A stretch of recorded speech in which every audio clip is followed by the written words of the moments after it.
마태복음 15장 10절 말씀입니다. 같이 읽겠습니다. 무리를 불러 이르시되 듣고 깨달으라. 아멘. 하나님 감사합니다. 이 새벽에도 하나님의 음성을 듣는 축복된 시간으로 역사해 주옵소서. 우리에게는 의의가 없습니다. 율법의 자로 말씀의 기준으로 다시 한 번 더 우리를 돌아보게 하시고 오늘도 영이 임하는 시간, 우리 마음에 그리스도가 임하는 시간 되도록 성령으로 역사해 주옵소서. 감사드리며 예수 그리스도의 이름으로 기도하옵나이다. 아멘. 이번 주 건담 말씀 좀 묵상하면서 오늘 아침도 믿음으로 승리했으면 좋겠습니다. 말씀 제목은 오늘 10절에 있는 말씀처럼 듣고 깨달으라라는 말씀 제목입니다. 1번입니다. 사람의 전통으로 역사하는 사탄입니다. 8절 9절에 이런 말씀이 있죠. 이 백성이 입술로는 나를 공경하되 마음은 내게서 멀도다. 사람의 계명으로 교훈을 삼아 가르치니 나를 헛되이 경배하는도다 하였느니라 하시고, 이렇게 써 있습니다.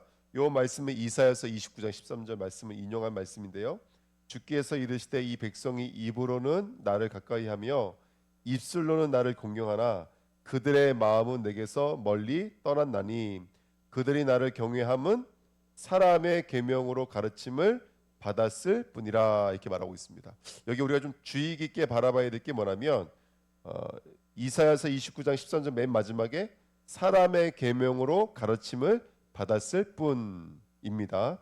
또 오늘 본문 우리 마태복음 15장 9절에도 사람의 계명으로 교훈을 삼아 가르치니, 이렇게 써 있죠. 지금 반복되는 말이 뭐냐면 계속해서 지금 어떤 일들이 일어나고 있는 거죠? 사람의 계명이 일어나는 거예요. 그러면 사람의 계명과 하나님의 가르침의 다른 점은 뭘까요? 사람의 계명은 법이 내 바깥에 있는 거예요. 그렇죠? 예. 하나님의 계명은 먼저는 우리 안이에요. 안에 진리를 가지고 있으면 바깥에 진리의 역사가 일어나는 거고, 안에 사랑을 가지고 있으면 사랑의 역사가 나타나는 것이죠. 그러니까 사람의 법과 하나님의 법이 다른 점이 바로 이런 부분입니다. 근데 중요한 건 뭐냐면 이사야가 이렇게 말을 했는데 이걸 예수님이 인용했다는 얘기는 시대 불문하고 계속 반복해서 역사하는 사탄의 통로를 우리가 볼 수 있겠죠. 사탄은 하나님의 계명을 뭘로 바꾸냐면 사람의 가르침으로 바꾼다는 거예요. 그러니까 사람의 가르침이 이런 거예요. 이렇게 하십시오. 이게 사람의 가르침이에요. 그러니까 행동법을 강조하는 거죠. 행동법을. 이렇게 하면 여러분 성공할 수 있습니다. 이렇게 하면 여러분 잘 될 수 있습니다. 야고보서 5장, 4장, 3장에도 나와 있지만 너희가 어떻게 허탄한 자랑을 하느냐, 이렇게 말하거든요. 허탄한 자랑. 허탄한 자랑이라는 것은 뭐냐면 그 사람이 내가 갖고 있는 전문성을 가지고 내가 얼마든지 어떤 곳에든지 나는 이 일만큼은 잘할 수 있습니다라고 말한다는 거예요. 어부가 풍랑 위에 있지만, 바다 위에 있지만 그 풍랑을 감당하지 못하거든요. 여러분, 우리가 내가 만약에 인간의 힘으로 일을 해서 역사할 수 있는 거라면 굳이 주님께서는 사실은 성경을 주시지 않으셨을 거예요. 아니, 이 땅에 예수님 보내지 않으셨을 거예요. 우리 인간의 힘으로 안 되는 법이 있거든요. 안 되는 부분이 있는 거예요. 그래서 예수님 오신 거거든요. 그러니까 하나님의 법은 간단히 말씀드리면 예수를 믿으라는 거예요. 사람의 법은 이렇게 행동하라는 거예요. 긍정적인 마음을 갖고 넓은 자세로 하라는 거예요. 열심히 최선을 될 때까지 하라는 거예요. 이게 바로 사람의 법이에요. 그 사람의 법이 나쁘다는 건 아니에요. 중요해요. 복음이 들어오면 사람의 법은 아름다운 또 복음의 열매를 맺을 수 있지만 가장 먼저 우리가 붙잡아야 될 법은 하나님의 법이에요. 하나님의 법은 바깥의 법이 아니고 행동법이 아니라 하나님의 법은 믿음의 법이에요. 믿으라는 거예요. 믿어야지 승리하게 될 줄 믿습니다. 근데 하나님의 가르침과 사람의 가르침이 잘 구분되지 않는 이유는 뭐냐면 하나님은 누구를 통해서 말씀을 하시냐? 사람을 통해서 말씀을 하시잖아요. 그러니까 요것 때문에 우리가 헷갈리는 거예요. 하나님은 분명히 사람을 통해서 말씀하시거든요. 때로는 목사와 교사들을 통해서, 또 우리 주의 종도를 통해서, 또는 우리 성도님들을 통해서 이 땅 가운데 말씀을 하시죠. 그러다 보니까 사람의 가르침과 하나님의 가르침을 우리가 오인할 때가 많다. 하지만 우리가 강단 말씀을 통해서 확인할 수 있는 것은 뭐냐면 하나님의 법은 바깥의 법이 아니다. 먼저는 믿는 것이다. 받아들이는 것이다. 너희 마음에 그리스도께서 계시게 하시옵고요. 우리 마음에 정말로 예수를 믿는 믿음으로 주님 앞에 나가야 될 줄 믿습니다. 자, 12절 보십시오. 그래서 그렇게 사람의 법에 머물러 있는 법이 바깥에 있는 바리새인들을 예수님 지적할 때 이렇게 말씀하시는 거예요. 12절에 이에 제자들이 나와 이르되 바리새인들이 이 말씀을 듣고 걸림이 된 줄을 아시나이까 이렇게 말합니다. 지금 예수님 바리새인들이 지금 예수님 하신 말 때문에 화난 거 아세요? 이렇게 말하는 거예요. 쟤들 지금 막 격분해서 갔거든요. 그래서 말한 게 뭐냐면 걸림이 된 줄 혹시 아십니까? 지금 예수님 말씀하신 거 저 사람들 굉장히 걸림이 됐어요. 이 걸림이라는 단어가 어디서 나온지 아시죠? 마태복음 14장에 나오잖아요. 그렇죠? 거치는 바위. 너희가 걸려지는 바위라고 그랬잖아요. 누가요? 하나님의 말씀이 예수 그리스도가 거치는 바위라고요. 왜냐하면 법이 바깥에 있는 법은 내가 행해야 되거든요. 내가 열심히 일해야지만이 된다라고 말을 해야 돼요. 근데 예수가 와서 너희가 행하는 것으로는 절대로 의에 이룰 수 없다고 말하니까 그게 거치는 바위가 돼요. 걸림돌이 돼요. 이게 바로 무슨 밭이죠? 돌밭이잖아요. 돌밭. 그 다음에 또 몇 절에 나와 있냐면 14절 보십시오. 14절. 그냥 두라 그들은 맹인이 되어 아닙니다. 13절입니다. 13절 보시면 예수께서 대답하여 이르시되 심은 것마다 내 하늘 아버지께서 심으시지 않으시는 것은 뽑힐 것이니 밭이 있는데 하나님이 심지 않은 것은 뽑히게 된대요. 이거 무슨 밭이었어요? 심지 않은데 자라는 거. 이게 가라지 밭이잖아요. 가라지 밭 또는 가시떨기 밭인 거예요. 그러니까 지금 그들의 상태는 돌밭이요 가라지 밭이요 그 다음에 14절에는 맹인이 맹인을 인도하는 건데 맹인은 뭐냐면 보지 못하는 거예요. 듣지 못하는 거예요. 보아도 알지 못하는 거예요. 이 길가밭이잖아요. 말씀이 떨어져도 새가 주워가 버리니까 마음이 굳어져 있으니까 부드러운 마음으로 녹아져 있지 않으니까 말씀이 떨어져도 아예 말씀 자체가 들어가지 않는 거. 그게 맹인밭이에요. 보아도 보지 못하고 눈이 있는데도 보지 못해요. 귀가 있는데도 듣지 못해요. 왜? 말씀이 떨어지지 못하니까. 그러니까 이게 지금 마태복음 15장을 통해서 하나님은 지금 마태복음 13장부터 계속해서 우리에게 일괄적으로 뭔가 말씀하고 계시는 거예요. 듣고 깨달으라. 신앙은 다른 게 아니다. 먼저는 듣고 깨달아. 네 안에 말씀의 씨앗이 떨어져 있으면 이 손을 움직이게 되어져 있다. 삶은 바뀌게 되어져 있다. 삶은 역사하게 되어 있다. 행동하지 말라는 건 아니지만 아니요. 아니 어떻게 보면은 행동하지 말라는 거 차라리 진짜 믿으라는 거예요. 누가 하시기 때문일까요? 예수님께서 하시기 때문이죠. 이게 굉장히 참 중요한 말입니다. 자, 우리 프린터물 4번입니다. 다른 복음은 없습니다. 갈라디아서 4장 9절에 이제는 너희가 하나님을 알 뿐 아니라 더욱이 하나님이 아신 바 되었거늘. 구원 받았다는 얘기인 거예요. 하나님도 너희들 안다. 그럼 구원 받았다는 얘기잖아요. 어찌하여 다시 악하고 천박한 초등 학문으로 돌아가서 다시 그들에게 종노하려 하느냐. 또 법이 바깥으로 나가는 거예요. 할례를 받아야 될 것 같아. 또 성전법을 지켜야 될 것 같아. 제사법을 지켜야 될 것 같아. 또 절기법을 지켜야 될 것 같아. 계속 법이 바깥으로 가는 거예요. 어떻게 천박하고 초등 한문으로 들어갔냐? 왜 너희는 또 행동법으로 나가려고 하느냐? 믿음의 법으로 가려고 하지 않느냐? 골로새서 2장 8절에도 누가 철학과 헛된 속임수로 너희를 사로잡을까 주의하라. 이것은 사람의 전통과 세상의 초등 학문을 따름이요 그리스도를 따름이 아니니라. 히브리서 9장 10절에도 이런 것은 먹고 마시는 것과 여러 가지 씻는 것과 함께 육체의 예법일 뿐이며 개혁할 때까지 맡겨둔 것이다. 그러니까 예수가 오시면 이건 바뀌어야 되는 거예요. 이제 먹는 법 이게 절기잖아요. 다 제사법이잖아요. 먹고 마시는 것, 씻는 것 이것들은 육체 예법, 정결 예식일법이에요. 그것은 영으로 씻기시고 물과 피로 성령으로 씻으시는 예수 그리스도가 있을 때까지 우리가 보라고 들으라고 듣고 깨달으라고 주신 거라는 거예요. 듣고 깨달으라고 주신 것인데 사람들은 거기에 머물러 있다라는 것이죠. 오늘 저와 여러분들은, 우리 주내교회 모든 성도님들은 오늘 우리 마음의 법이 다시 한번 더 회복되시는 은혜 있기를 축복드립니다. 자, 2번입니다. 주님의 진단입니다. 6절에 이렇게 말합니다. 하나님의 말씀을 피하는도다 너희들의 전통으로. 8절에는 입술로는 나를 경외하되 마음은 내게서 멀도다. 10절에는요 무리를 불러 이르실 때 듣고 깨달으라. 18절에는요 입에서 나오는 것들은 마음에서 나오나니 이렇게 써 있죠.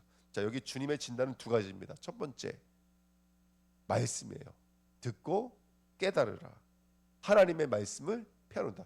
첫 번째는 말씀이 회복돼야 돼요. 하나님의 방법은, 그러니까 믿는다라 그래서 우리가 가만히 있는 게 아니라 믿을 때는 그 말씀이 내 안에서 이루어지는 거거든요. 내 안에 생명이 만들어지는 것이고 진리가 만들어지는 것이죠. 듣고 깨달아야 돼요. 근데 어디서 듣고 깨달은 그 역사가 어디서 이루어져야 되냐면 바로 우리 마음이에요. 마음. 예. 근데 이번 보십시오. 마음의 법이지만 사실은 영의 법인 거예요. 여러분 마음에 말씀이 들어와 있다 그러니까 또 오해할 수 있어요. 마음을 바꾸라는 얘기인가 보다. 우리 마음의 상태를 바꾸라는 얘기인가 보다. 그게 아닌 거예요. 왜 마음을 강조하냐면 마음이 영이 임하는 곳이기 때문에 그래요. 뭐 영이 임하는 첫 번째 장소가 마음이에요. 믿음의 장소가 마음이에요. 그러니까 마음을 강조하는 것은 네 마음을 강조하는 게 아니에요. 혼을 강조하는 게 아니에요. 제가 이번에 강단 말씀 묵상하면서 이거 혼을 강조하는 거 아닌데 영을 강조하는 것인데 좀 잘못 들으면 마음을 바꾸라는 소리로 들을 수 있겠다. 네, 절대로 아닙니다. 영을 바꾸라는 거예요. 영을. 그래서 우리 마음에 말씀이, 영이 말씀으로 들어오시는 거예요. 성령이 말씀으로 들어오시는 거예요. 그렇게 말씀을 받아들일 때 우리 영이 바뀌게 되는 줄 믿습니다. 영이 바뀐 걸 혼이 바뀌었다고 말하는 것이죠. 그렇죠? 자, 그래서 오늘 우리의 마음이 영이 바뀌어지는 은혜 있기를 부탁드립니다. 그래서 성경이 말하는 거예요. 3번 보세요. 에베소서 3장 17절에 믿음으로 말미암아 그리스도께서 너희 마음에 계시게 하시옵고. 예, 예수가 없는 게 아니거든요. 우리 안에 예수 계시잖아요. 근데 너희가 의식과 인식 안에서 믿음의 법이 너희 마음을 사로잡으라는 거예요. 예수를 믿는데도 불구하고 우리의 마음은 사실은 누가 주인 되어 살아가냐면 사실은 내가 주인 되어 살아가니까 예수가 주인이라는 것을 뿌리가 바뀌고 터가 굳어질 때까지는 계속 확인하고 또 확인하는 그런 말씀의 들음의 법을 오늘 회복해야 될 줄 믿습니다. 우리 갈라디아 2장 20절 같이 읽겠습니다. 내가 그리스도와 함께 십자가에 못 박혔나니 그런즉 이제는 내가 사는 것이 아니요 오직 내 안에 그리스도께서 사시는 것이라. 아멘. 이제 내가 육체 가운데 사는 것은 나를 사랑하사 나를 위하여 자기 자신을 버리신 하나님의 아들을 믿는 믿음 안에서 사는 것이라. 아멘. 믿음이 나를 사로잡아야 돼요. 믿음이 나를 붙잡아야 돼요. 그래서 결론이 뭐냐면 이거예요. 십계명이 그거예요. 나 외에 다른 신을 두지 말아라. 우상을 만들지 말아라. 망령되이 일컫지 마라. 내 이름은 망령되이 일컫지 마라. 안식일을 지켜 행하라. 그 다음에 부모를 공경해라. 살인하지 말고 간음하지 말고 거짓말하지 말고 탐심 도둑질하지 말아라. 예, 이게 바로 십계명이거든요. 근데 이 말이에요. 우리 안에 믿음이 있다면 다른 신을 두지 않겠죠. 우리 안에 믿음이 있다면 우상의 형상을 만들지 않겠죠. 우리 안에 믿음이 있다면 안식일을 지켜 행할 것이고 안식일도 그냥 주일 예배 그냥 와서 앉아있다 가는 게 아니라 참된 안식일을 지키겠죠. 참된 안식일. 예. 그리고 진짜 믿음이 있다면 여호와의 이름이 우리의 하나님의 이름이신 예수 그리스도의 이름이 망령되이 일컫지 않겠죠. 그의 이름 부르는 것은 능력이 될 것이고 예수 이름 부를 때 귀신이 실제로 떠나갈 것이고 예수 이름 부를 때 실제로 응답되게 될 줄 믿습니다. 이게 바로 망령되지 않는 이름이거든요. 또 우리 안에 정말로 사랑이 들어와 있다면, 아니 생명이 들어와 있다면 생명이 들어와 있다면 살인하지 않을 수 있겠죠. 사랑이 들어와 있다면 다른 것으로 말미암아 가늠하지 않겠죠. 또 우리 안에 진리가 있다면 거짓증거하지 않겠죠. 내 안에 보화가 있다면 탐심하지 않고, 그렇죠? 예, 하지 않겠죠. 그러니까 정말로 우리 안에 예수 그리스도가 계시게 하시옵고 아들을 믿는 믿음으로 말미암아 내가 부인 되어지고 아들을 믿는 믿음으로 말미암아 우리가 다시 한번 더 일어나야 될 줄 믿습니다. 예, 이게 이번 주 간단 말씀의 결론입니다. 자, 3번입니다. 성도의 실천입니다. 들어야 됩니다. 이 들음이라는 아쿠에테라는 단어는 경청 또는 순종이라는 단어입니다. 순종이라는 말은 내가 누군가의 뜻에 순종할 때에는 내 뜻이 부인되지 않으면 순종할 수가 없습니다. 여기서 듣는 것은 귀로만 듣는 것이 아니라 순종되어 그의 뜻을 따라가는 것을 말합니다. 오늘 우리가 말씀을 들을 때 우리의 생각이 부인되어지고 우리의 뜻들이 부인되어지고 그리스도로 하나 되시는 은혜 있기를 예수님의 이름으로 축복드립니다. 두 번째, 깨달으라. 이 말은요, 파편처럼 분산되어져 있고 분리되어져 있던 것들이 하나로 모아지는 것을 말합니다. 하나로 모아지는 것. 그러니까 인생을 살아가면서 예수를 깨달은 사람이 대부분 자기의 상처든 과거든 이해 안 되는 일들까지도 하나로 모아져요. 누구로요? 예수 그리스도로 모아져요. 그때서 깨달아지잖아요. 아, 그래서 그때 내가 이런 과정들이 있었구나를 깨닫게 되는 거죠. 이게 바로 깨달으라는 말입니다. 깨달을 때 우리 안에 분리되어져 있던 파편들이요, 조각조각들이 모아져서 하나가 됩니다. 예수 그리스도와 그의 나라가 됩니다.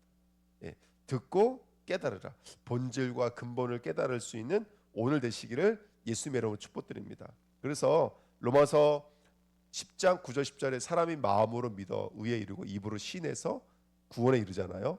그러니까 들음과 시인이 우리의 신앙의 사실은 가장 중요한 핵심인 것 같아요.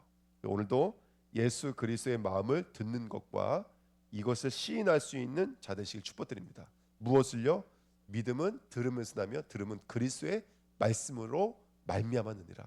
오늘 예수 그리스도의 말씀을 들을 때 저와 여러분들 삶 속에 승리하게 될 줄 믿습니다. 그래서 미션을 드린다면 여러분 성경 읽기 위한 말씀을 가지고 기도해야 되겠습니다. 또 그 들은 말씀의 성취, 찬양, 예배, 전도, 이게 바로 시인입니다. 그러니까 들음과 시인이 오늘 하나 되시는 축복의 날 되시기를요 예수님의 이름으로 축복드립니다.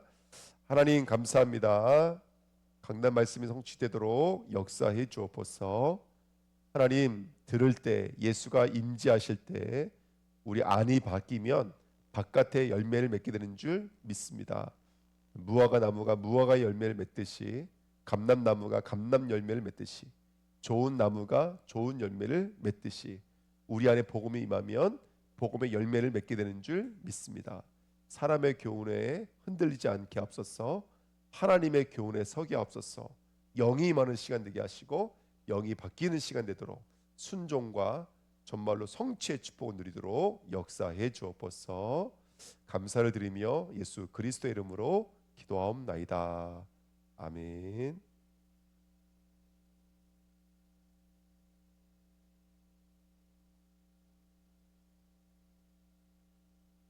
네, 오늘 성경 같이 읽겠습니다. 계시록 20장 21장입니다. 네.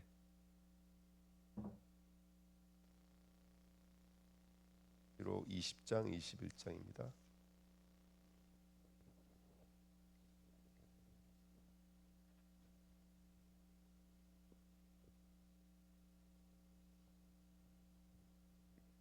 계시록 20장 21장입니다. 우리 교독하겠습니다. 또 내가 보매 천사가 무저갱의 열쇠와 큰 쇠사슬을 그의 손에 가지고 하늘로부터 내려와서 용을 잡으니 곧 옛뱀이요 마귀요 사탄이라. 잡아서 1000년 동안 결박하여 무저갱에 던져 넣어 잠그고 그 위에 임봉하여 1000년이 차도록 다시는 만국을 미혹하지 못하게 하였는데 그 후에는 반드시 잠깐 노일이라. 또 내가 보좌들을 보니 거기에 앉은 자들이 있어 심판하는 권세를 받았더라. 또 내가 보니 예수를 증언함과 하나님의 말씀 때문에 목배임을 받은 자들의 영혼들과 또 짐승과 그의 우상에게 경배하지 아니하고 그들의 이마와 손에 그의 표를 받지 아니한 자들이 살아서 그리스도와 더불어 1000년 동안 왕노릇하니 그 나머지 죽은 자들은 그 1000년이 차기까지 살지 못하더라. 이는 첫째 부활이라. 이 첫째 부활에 참여하는 자들은 복이 있고 거룩하도다. 둘째 사망이 그들을 다스리는 권세가 없고 도리어 그들이 하나님과 그리스도의 제사장이 되어 1000년 동안 그리스도와 더불어 왕노릇하리라. 1000년이 참에 사탄이 그 옥에서 놓여 나와서 땅의 사방 곧 백성 곧 곡과 마곡을 미혹하고 모아 싸움을 붙이리니 그 수가 바다의 모래 같으리라. 그들이 지면에 널리 펴져 성도들의 진과 사랑하시는 성을 두르매 하늘에서 불이 내려와 그들을 태워 버리고 또 그들을 미혹하는 마귀가 불과 유황못에 던져지니 거기는 그 짐승과 거짓 선지자도 있어 세세토록 밤낮 괴로움을 받으리라. 또 내가 크고 흰 보좌와 그 위에 앉으신 이를 보니 땅과 하늘이 그 앞에서 피하여 간데 없더라. 또 내가 보니 죽은 자들이 큰 자나 작은 자나 그 보좌 앞에 서 있는데 책들이 펴 있고 또 다른 책이 펴졌으니 곧 생명책이라. 죽은 자들이 자기 행위를 따라 책들에 기록된 대로 심판을 받으니 바다가 그 가운데서 죽은 자들을 내주고 또 사망과 음부도 그 가운데에서 죽은 자들을 내주매 각 사람이 자기의 행위대로 심판을 받고 사망과 음부도 불못에 던져지니 이것은 둘째 사망 곧 불못이라. 누구든지 생명책에 기록되지 못한 자는 불못에 던져지더라. 또 내가 새 하늘과 새 땅을 보니 처음 하늘과 처음 땅이 없어졌고 바다도 다시 있지 않더라. 또 내가 봄에 거룩한 성 새 예루살렘이 하나님께로부터 하늘에서 내려오니 그 준비한 것이 신부가 남편을 위하여 단장한 것 같더라. 내가 들으니 보좌에서 큰 음성이 나서 이르되 보라 하나님의 장막이 사람들과 함께 있음에 하나님이 그들과 함께 계시리니 그들은 하나님의 백성이 되고 하나님은 친히 그들과 함께 계셔서 모든 눈물을 그 눈에서 닦아 주시니 다시는 사망이 없고 애통하는 것이나 곡하는 것이나 아픈 것이 다시 있지 아니하리니 처음 것들이 다 지나갔음 이러라. 보좌에 앉으신 이가 이르시되 보라 내가 만물을 새롭게 하노라 하시고 또 이르시되 이 말은 신실하고 참되니 기록하라 하시고 또 내게 말씀하시되 이루었도다 나는 알파와 오메가요 처음과 마지막이라 내가 생명수 샘물을 목마른 자에게 값없이 주리니 이기는 자는 이것들을 상속으로 받으리라. 나는 그의 하나님이 되고 그는 내 아들이 되리라. 그러나 두려워하는 자들과 믿지 아니하는 자들과 흉악한 자들과 살인하는 자들과 음행하는 자들과 점술가들과 우상 숭배자들과 거짓말하는 모든 자들은 불과 유황으로 타는 못에 던져지리니 이것이 둘째 사망이라. 일곱 대접을 가지고 마지막 일곱 재앙을 담은 일곱 천사 중 하나가 나와서 내게 말하여 이르되 이리 오라 내가 신부 곧 어린 양의 아내를 내게 보이리라 하고 성령으로 나를 데리고 크고 높은 산으로 올라가 하나님께로부터 하늘에서 내려오는 거룩한 성 예루살렘을 보이니 하나님의 영광이 있어 그 성의 빛이 지극히 귀한 보석 같고 벽옥과 수정같이 막더라. 크고 높은 성곽이 있고 12문이 있는데 문에 12천사가 있고 그 문들 위에 이름을 썼으니 이스라엘 자손 12지파의 이름들이라. 동쪽의 세 문, 북쪽의 세 문, 남쪽의 세 문, 서쪽의 세 문이니 그 성의 성곽에는 12기초석이 있고 그 위에는 어린 양의 12사도의 12이름이 있더라. 내게 말하는 자가 그 성과 그 문들과 성곽을 측량하려고 금 갈대자를 가졌더라. 그 성은 네모가 반듯하여 길이와 너비가 같은지라. 그 갈대자로 그 성을 측량하니 12,000 스타디온이요 길이와 너비와 높이가 같더라. 그 성곽을 측량함에 144규빗이니 사람의 측량 곧 천사의 측량이라. 그 성곽은 벽옷으로 쌓였고 그 성은 정금인데 맑은 유리 같더라. 그 성의 성곽의 기초석은 각색 보석으로 꾸몄는데 첫째 기초석은 벽옥이요 둘째는 남보석이요 셋째는 옥수요 넷째는 녹보석이요 다섯째는 홍마노요 여섯째는 홍보석이요 일곱째는 황옥이요 여덟째는 녹옥이요 아홉째는 담황옥이요 열째는 비취옥이요 열한째는 청옥이요 열두째는 자수정이라. 그 12문은 12진주니 각 문마다 한 개의 진주로 되어 있고 성의 길은 맑은 유리 같은 정금이더라. 성 안에서 내가 성전을 보지 못하였으니 이는 주 하나님 곧 전능하신 이와 및 어린 양이 그 성전이심이라. 그 성은 해나 달의 비침이 쓸데없으니 이는 하나님의 영광이 비치고 어린 양이 그 등불이 되심이라. 만국이 그 빛 가운데로 다니고 땅의 왕들이 자기 영광을 가지고 그리로 들어가리라. 낮에 성문들을 도무지 닫지 하리니 거기에는 밤이 없음이라. 사람들이 만국의 영광과 존귀를 가지고 그리로 들어가겠고 무엇이든지 속된 것이나 가증한 일 또는 거짓말하는 자는 결코 거리로 들어가지 못하되 오직 어린 양의 생명책에 기록된 자들만 들어가리라. 아멘. 감사합니다. 기도하시겠습니다.